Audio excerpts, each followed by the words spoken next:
How you guys doing? This is Jason with Tuna Tech, and today I have the most important accessory for your Pixel Series 9 devices or before.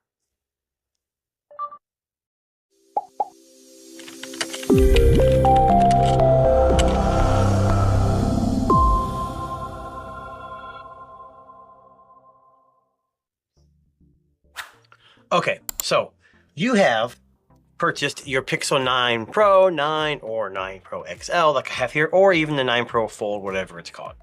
These devices are well received and very, very fantastic.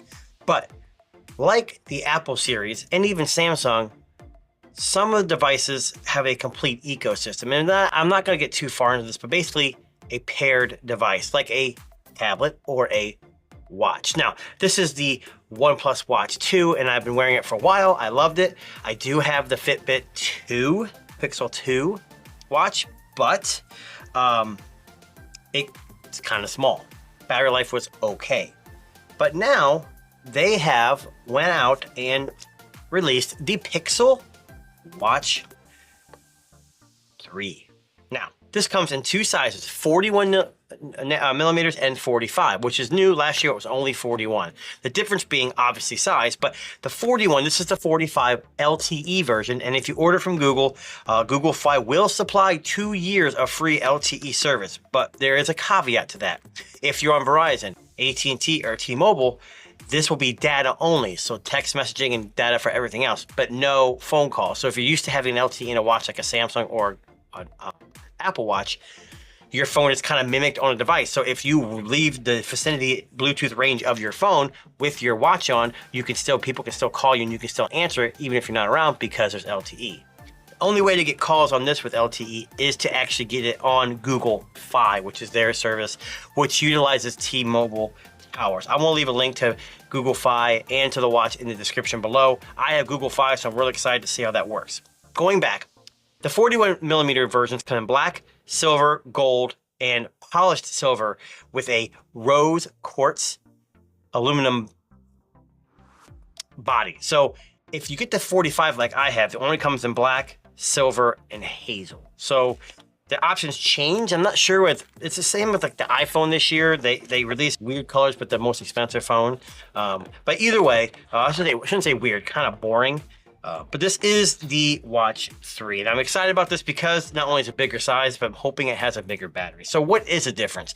They both, the 45 millimeter here has a housing, which is 100% recycled aluminum. It comes with the soft band.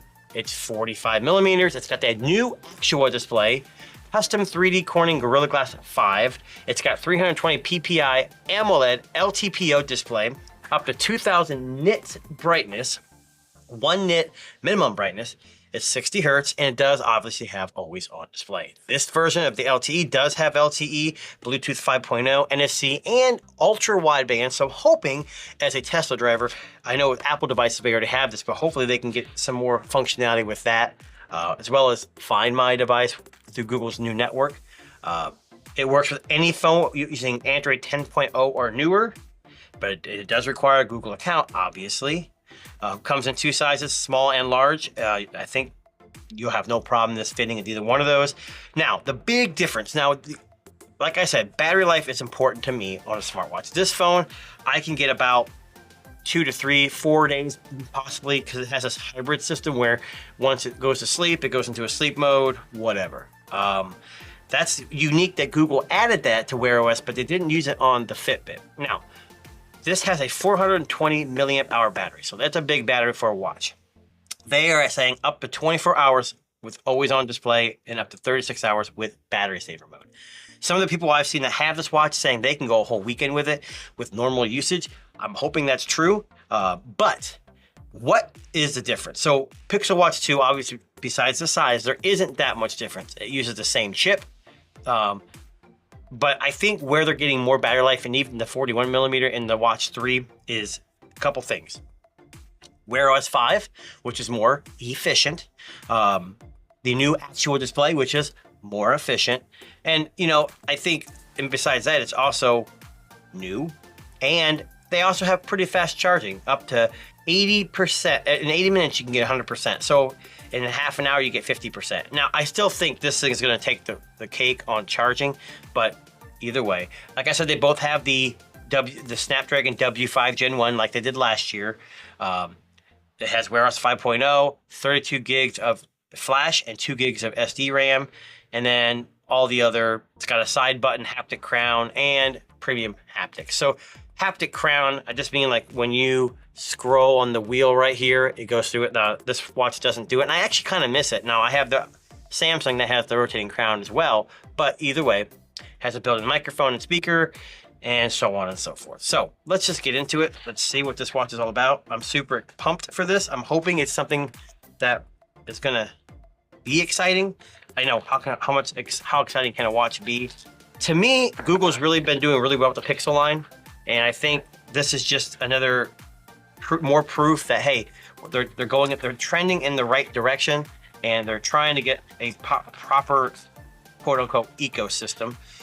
But this is the band, and if you're familiar with last year's, they had that unique slide-in system, and they went with the same one. I don't know if the 45 and the 41 bands are the same size, so I'll have to check into that, but here you go. It comes with the black, and I think, as you see here, is a large band. So this is the small, this is the large. I'll probably use the large just so I work out a lot and go running. I like to have the little extra wiggle room when I'm wearing that. I don't like it super tight.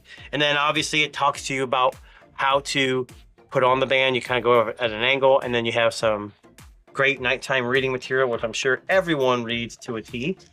And then we have the piece à la résistance. This is the most important part of it, and holy cow, that is big. Now, obviously on the screen it doesn't look big, but I mean, it's slimmer than this, but it's actually not that bad. This is a little chunkier with the thing on the outside, the frame, but this is the Pixel Watch 3. So what am I gonna do? Well, what I'm gonna do here is I'm going to go ahead and set this up real quick, get back on here and let you know what it looks like on the wrist. Okay, so we're back. Took a little while to set up. You got to set up through Google. As soon as you turn this thing on, the Pixel picks up on it. You click on it. It's pretty automated, very quick, and they have streamlined this from years ago when these watches first started coming out. But like I said, you go through the setup. You set up your wallet, your apps. I have the crown on the left side. I wear it on the inside here. That way, when I'm working out, if I'm moving my wrist back, I'm not accidentally hitting buttons. Not a big deal on this watch because the buttons are kind of angled. Do you see there? But so far so good. It's charging, but as you can see, let me get into this and take it off the charger here so we don't have to keep putting in my pin. So you have your apps just like before. A little different than this watch. When you go into apps on this one, it's kind of like the iPhone style, but this is more like a, oh my gosh, it keeps locking because it's not on my wrist. It's pretty typical. They do that for protection, obviously. So you click on it once, and then you have all your apps. Google Fi, it immediately activated automatically. It was interesting. I went through the setup, set my account up, and it noticed I had Google Fi. It automatically activated the eSIM. I haven't tried it yet. You have your swipe up for notifications, like every other watch, and then you swipe down, and you've got your settings. Over here, you got your cards. And then you go the other way, it's the same thing. So pretty interesting. Like I said, the biggest issue or biggest thing I want to talk about is battery life, and it's hard to say it as I just opened it. I usually don't have always on display going, and it's not that I want to say battery, I just don't really need my watch always telling me the time. I know what's the point of having a watch if you can't, but I'm pretty easy with just doing this and it popping on. So I'm gonna go through settings, set that up. This has been a quick unboxing of the Google Pixel Watch 3 45mm LTE, and it's fantastic. I'm gonna leave a link in the description to Google Fi as well as to the watch on Google Store. If you have questions, leave some comments, and we'll catch you next time, guys. Thanks for watching.